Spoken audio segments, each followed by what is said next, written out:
السلام عليكم ورحمة الله وبركاته، أسعد الله أوقاتكم بكل خير مشاهدي بي إن سبورتس، ومرحبا بكم في هذا اللقاء الخاص الذي نجمع فيه يورجن كلوب مع أرسن فينجر في لقاء خاص لبي إن سبورتس. We'll start with the younger and with the guest if you don't mind. Welcome to Qatar first of all. Great to have you here. Oh, thank you very much. Yeah, now a few days, it's the first sunny day, so I sit in an interview studio. I really love that fact. So because the weather was surprisingly good for football the last couple of days. So let's start talking about football. His career is very similar to yours in Arsenal. Everyone knows that there is a massive pressure on managers working in Premier League, Champions League, a lot of games. How can you see his first few years in the Premier League in English football?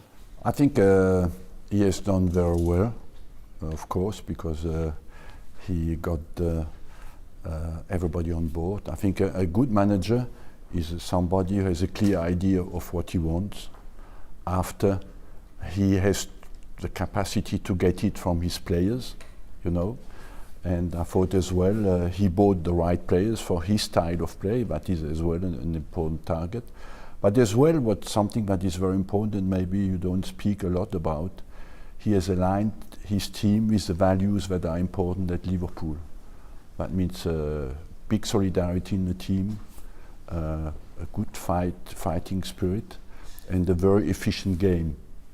You know, that to be very efficient in what you do and have a consistency in the results, and that is something that in Liverpool is a real football city, and I think the team is aligned with the values that are very important in the city. So speaking about efficiency, some people say the opposite, that you know how to utilize the players, but it's not easy to play under you as a manager because you need a lot of run, you need to be physically fit for every game to play for Liverpool under Jurgen Klopp. Yes, but it's not a problem. They are all healthy, young, good footballers, so not using your full potential I would see as waste of talent, waste of time actually, but it's not that intense. If you look at the stats, it looks maybe more intense than it is in the end. They are a team that run much more than us. We have high speed, we are pretty often sprinting around if you want. Yes, we try to be dominant in both periods of the game. When we have the ball, we had to improve that in the last couple of years. When the other team has the ball, we were the idea is clear. We want to be uncomfortable, all that stuff. Just I like how my team is playing, not every minute, but most of the time, because it can be quite spectacular. A lot of challenges, a lot of accelerations, a lot of speed ups, all these things, and a lot of technique, of course. And the way the boys improved in the last 3-4 years is impressive, to be honest, because we always adapted to the different situation in the league. We had to become just better, what you usually do with organizing. Or a better organization, and then we had to, when we were better, we had to use our dominance in a better way, which then we had to work on possession, which we did. I think we made big steps in that, and the boys adapted to the different level and brought, of course, really good players in. That was very important. You can do a lot in training, but not everything, so sometimes you have to buy the quality. That's what we did, and so that's now our team, and we all really like it. You won the Premier League unbeaten. Do you see Jurgen Klopp doing the same with Liverpool? They were close last year, you know, and they are still on course, yes, to do it. But I think what Liverpool is expecting at the moment is just to win the Premier League, you know, and that is the first target for such a football city to stay basically 30 years without winning the Premier League. Nobody would have predicted that, so that is their main target, and I think they are on a good run and a good course to achieve that this season, because their main opponent, you would think, is quite far already. But then winning in style is something better. 4 or 5 years ago, we thought that winning titles is not easy with playing offensive football like what he's doing now. Well, but you look at the number of goals they score and the number of goals they concede. They are very, very good. They are good. I watched them last night, you know, and even they had not all their top players, they play intelligent football. Their players make intelligent decisions on the pitch, and at the end of the day, they as well, my experience when we played the whole season unbeaten is that they accumulated the belief that if they just continue to play, they will win the game. That is very difficult to get in the team because you need a special one to do that. And to get the fear to lose out of a team is something that is very important, and they have that at the moment. And there's no coincidence that they win their games in the final minutes of the game, but they just focus on continuing to play. You just mentioned earlier buying the quality. We saw Alisson Becker yesterday, was the main reason maybe of saving the team of at least 2 or 3 goals. Yeah. And then we saw Van Dijk when he came, and now he's one of always almost close to win the the Ballon d'Or. So for sure, when you sign these 2 players, we know that in the media some criticism of the value of these players, but now the quality is paid back, winning the Champions League and doing the difference in a lot of the games. I'm not sure if there was a lot of criticism, or I didn't hear it or listen to the it. value I of know. the signing was quite it was big. expensive, of course. Yeah, clear. But and I was saying, would it see exactly the same way? If for the right player, you have to pay the money which is available. If you don't have it, we don't have to discuss. But it was an easy decision to ask the club, can we do it or not? And I said, yes, we can do it. So then you just have to be convinced. And with these both players, for example, it was clear. They had, that's a little bit of difference to the other players we brought in the last couple of years. They had that level already. Even when, for Ali was clear, but for Virgil, for example, he played at Southampton. Before that, he played at Celtic. So people maybe were not 100% sure how will he adapt, but all the individual skills he had already. He was that fast, but he had to adapt a little bit to our way of play because we play with a higher last line than Southampton did, for example. I watched the Celtic games, to be honest, when he was there. And adapting to that helped him as well. Then he can use his speed in the long distance, for example. Other players, Mo Salah came in and was expensive, but had still to make a few steps and did that. He plays a different role with us than he did, for example, at Rome. Slightly different, but different. Sadio Mane was a brilliant player at Southampton, but had to make some steps, consistency especially. Gini Wijnaldum played for Newcastle. He was a really good player, versatile midfield player, but I think he made unbelievable steps to be a really strategic player in a deeper role. Before that, played a 10 and a wing. So they all have to. Don't want to forget anybody. Robbo, they all had to make steps. And Robertson came in. He was offensively a sensational fullback, but nobody else wanted him because defending was not a good. Now, when you see him now, obviously you can learn defending. That's what we had to make the decision about. So these were all these things. Bring Joel Matip in on a free transfer. Nobody wanted him really. We saw him, I know him for long, so that were really good decisions we made, and that's what you need to make the next step in football, because all the other teams don't sleep. Man City brings in constantly players. Leicester now really is a really good team and made really smart decisions on the transfer market on top of what they already had. And these are all the teams, that's all the teams we face, and we have to. In Arsenal, for example, you see in a moment offensively really still a really good side, but the defensive organization doesn't work out yet. In a moment they can sort that, they do the next step. So that's the league we are playing in, and that's the teams we are facing. So we have to develop. It's not that we wanted it just for fun. We have to be as successful as possible, and we will see where that will end. So mentioning Arsenal, we know that Arsene Wenger had almost a full authority in the club for almost 20 plus years, 22 years. And we know that he has a fantastic business background, so he almost created this business model of the club. Do you have the same authority? Do you have the same role of managing the whole business model of the club, or just football? No, it's not just football, but it's. No, we never spoke really about it. I don't know exactly how Arsene's day was. But it started pretty early and ended pretty late. He's this kind of guy who is involved probably in everything. I'm educated in Germany, where the job is different. Obviously, I had this job, I would say, at Mainz. Came then to Dortmund, and there we had a sporting director, a proper involved CEO with Aki Watzke, stuff like this. So it was 3 people who decided pretty much everything. And then coming to Liverpool, Mike Gordon, Michael Edwards, and me. So we again like 3 people in the football business. But I work long and I like it, but my main focus is of course the football and around the things. I'm involved in everything, but not don't make always the final decision. So, but it's a different job in England to Germany. That's true. But I'm for sure I'm influenced from the German way. That's how it is. I was there for 15, 16 years. That's normal. What is the best business model? Well, I believe that the job has changed as well in England. Today you have very few managers who make the transfer negotiations.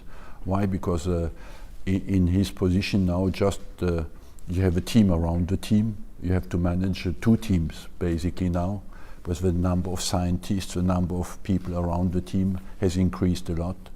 And so the media work has become much bigger than when I arrived in England. So in the end, I thought I had not enough time during the day to do my job, and I had less time dedicated to football than I would love to, you know. And I felt all the other things were too big to continue to have my full focus on what is really important on the pitch, because at the end of the day, that is the most important, and that's what we like the most. What makes him a special manager? Sorry? What makes him a special manager? I'm still here. But just what I told you at the start when he started this interview, he has a clear idea of what he wants to do, and he can get from people what he wants them to do.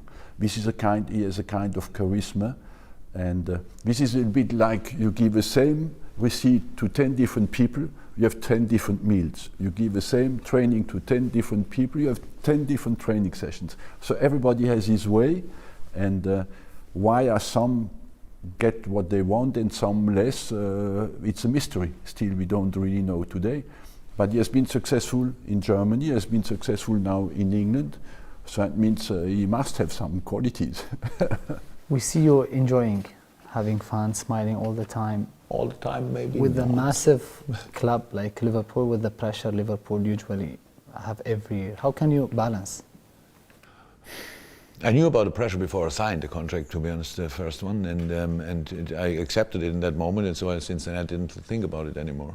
That's the truth. So the easy decision for me was I made years ago. That was I give my 100%. I cannot give more. If that's not enough, I cannot change that. So why should I now put pressure from outside on my shoulders? I have no time and no energy for that actually.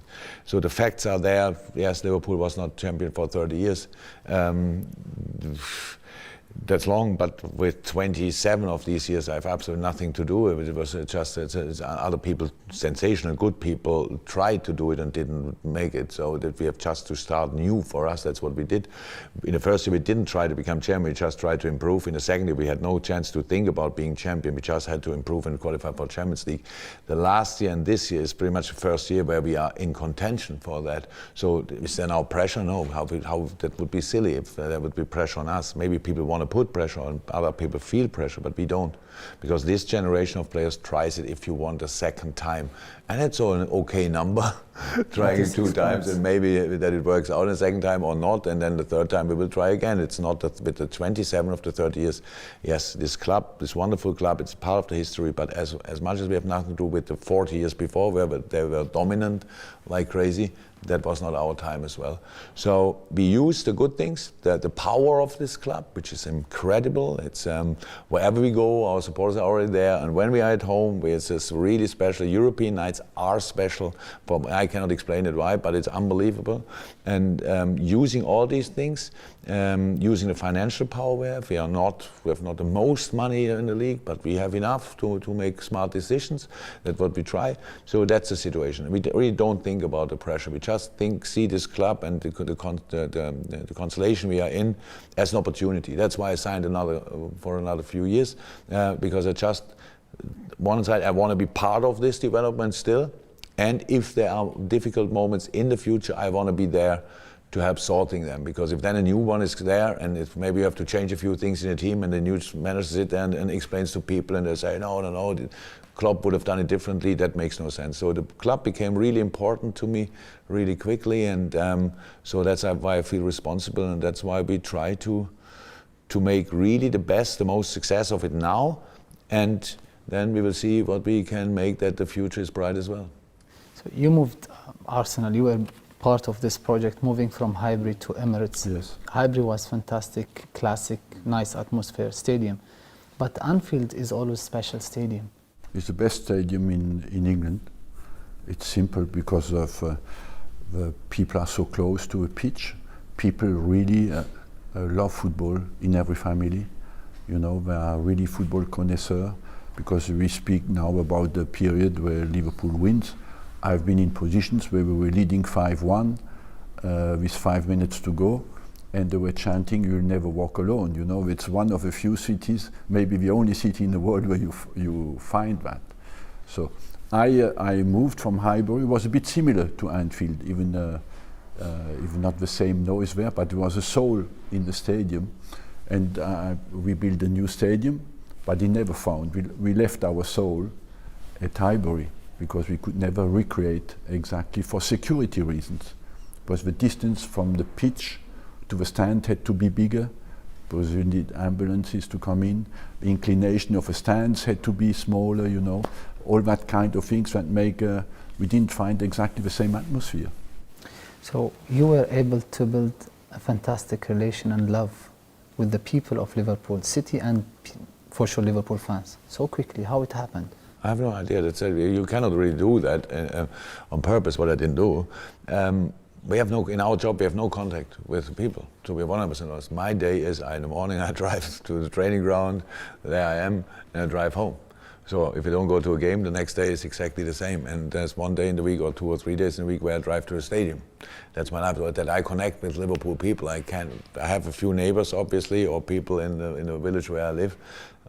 Maybe it's a town, but that's all. It's just the way I see football fits really well to the way the Liverpool fans want to see football. That's right. It's a lot about passion. I cannot change my personality. I developed in the past hopefully, but I'm very passionate about football. That caused me a few problems in my life, but gave me brought a couple of my teams on a different energy level as well. So that's it, and that fits really well with the Anfield and Liverpool atmosphere. So that's, of course, I was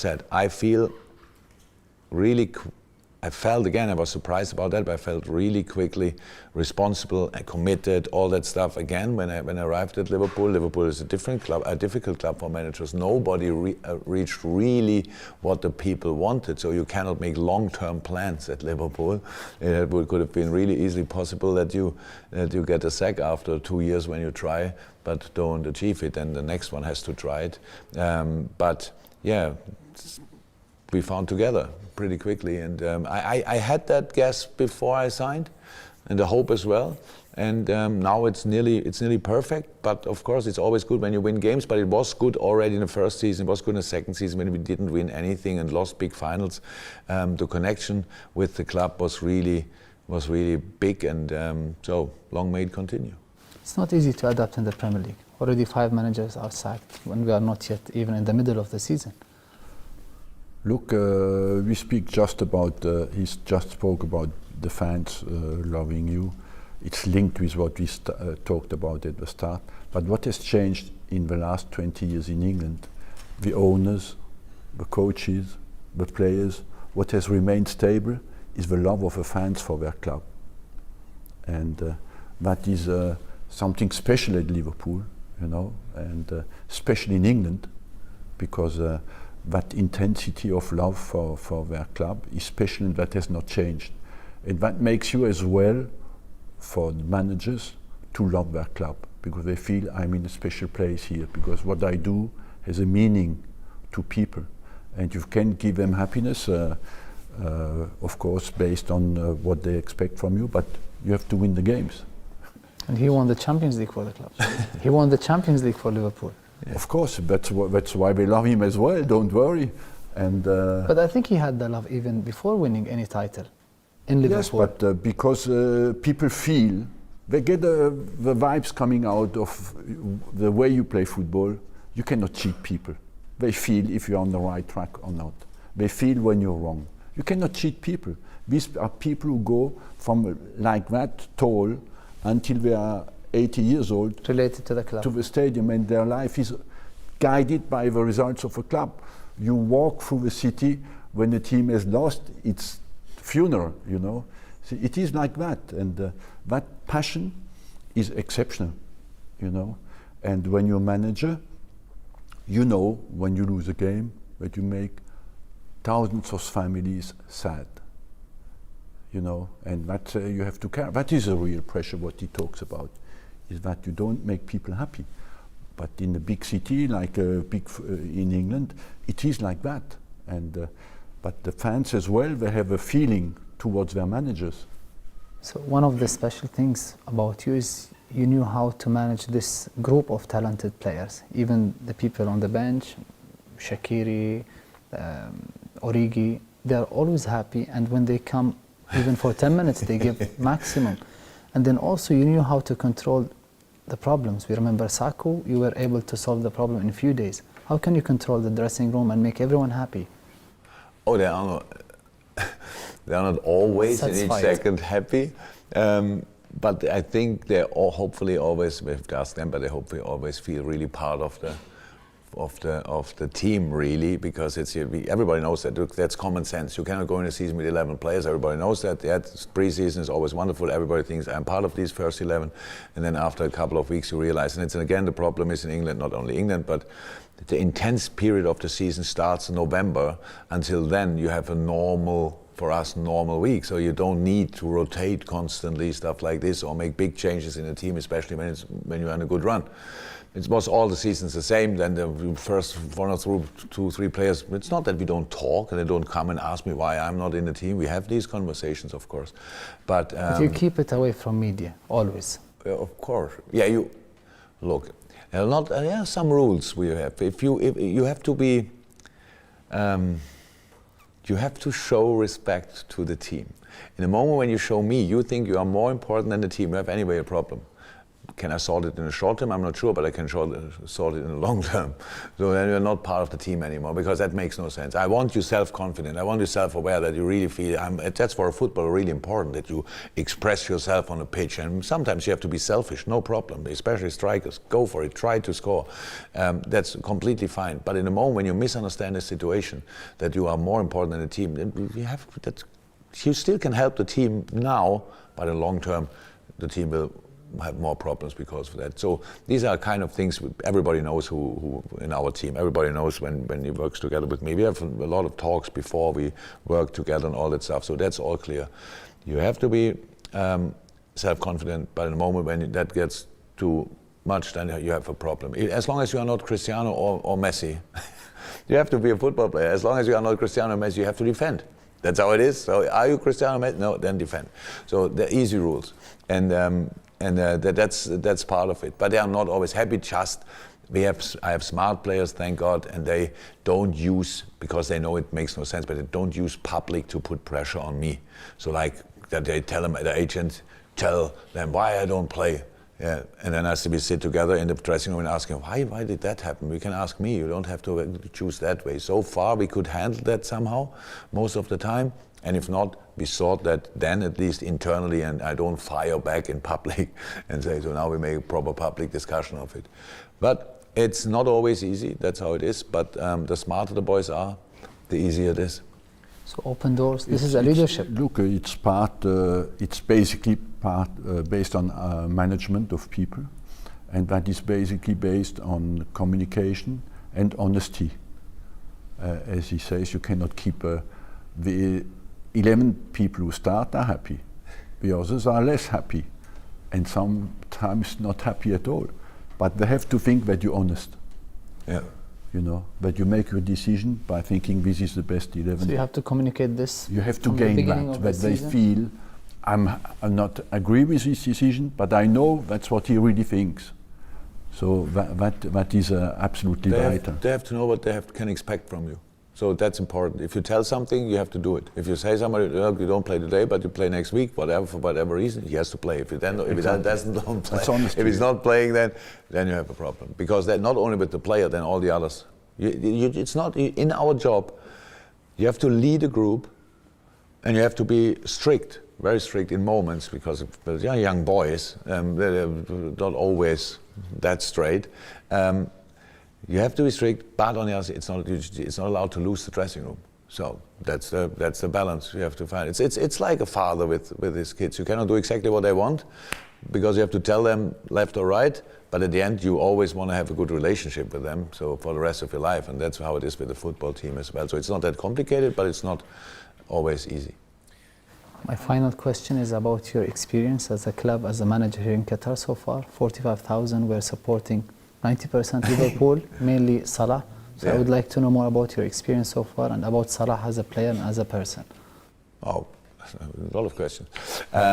Very good experience. Let's start with the most positive was the training ground. Sensationally good. The pitch was great.